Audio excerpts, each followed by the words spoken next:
4-point game, I think, with 2 minutes to play there. How did you guys just navigate through all that?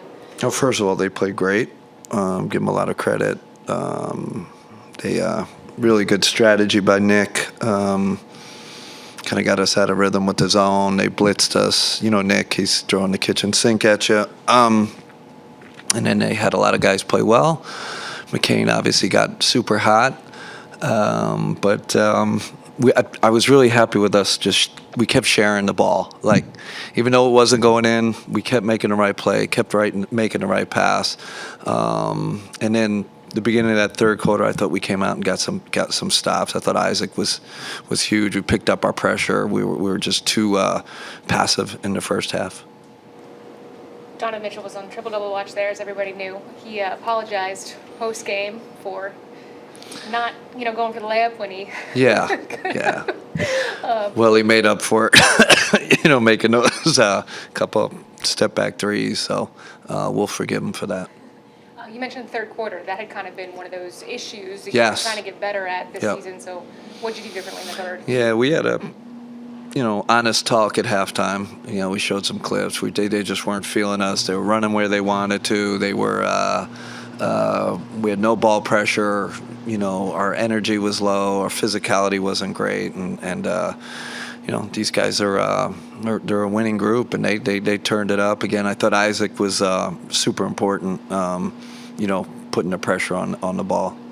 You've had a couple games like this lately against either undermanned or maybe to use the word I'll use, and you won't, lesser teams that you're probably expected to beat. Is any part of this the fact that you guys have played, I think, 13 games in 24-ish days at this point? Maybe there's some tired legs? Yes, I do think that's part of it, and I said it last game. It's part of the reason we're using our bench so much. We understand the context. We understand the schedule.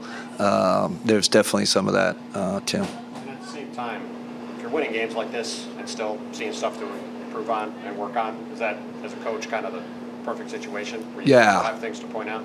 Yes, and I think it also keeps us humble, right? You're supposed to come in here. They're down. Oh, you're 12-0. You're going to beat them by 20, and you know better than anybody, Tim. Like that, it's not how it works in the NBA. So, and we saw a lot of different things. We saw blitz tonight. We saw zone.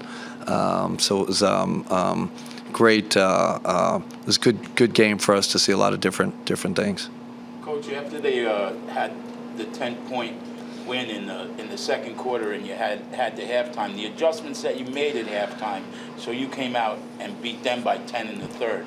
Was it all defense, or did you make adjustments on offense as well? No, I think it was all defense. We were switching everything, and we decided to go back to, we call it coverage. Like they were really hurting us with the switch, driving us. Yabusele was hurting us in the post, and we went away from the switch, went back to coverage. I think that really helped us, but really it was about us, our intensity. We just weren't.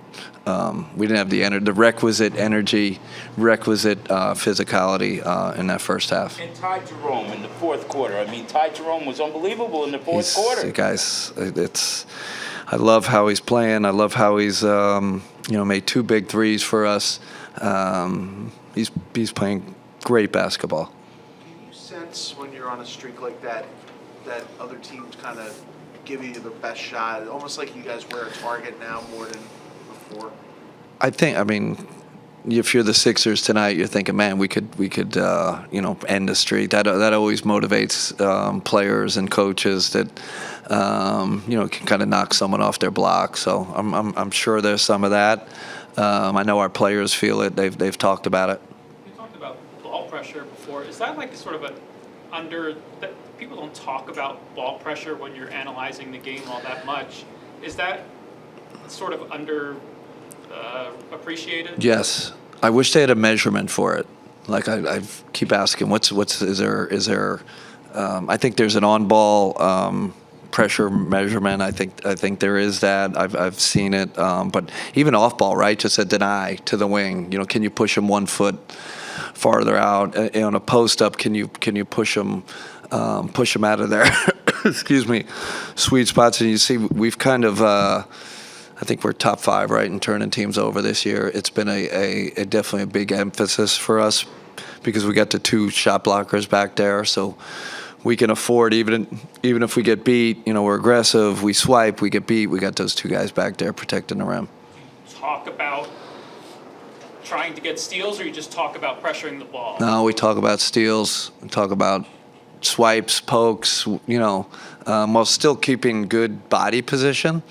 I think it's important. I think it's a big part. It's really helped our offense. That was part of the strategy coming in to this team. Can we turn teams over more so we can jumpstart our offense, especially when we have that big lineup. Anything else from Rob? Okay. All right. Thank you.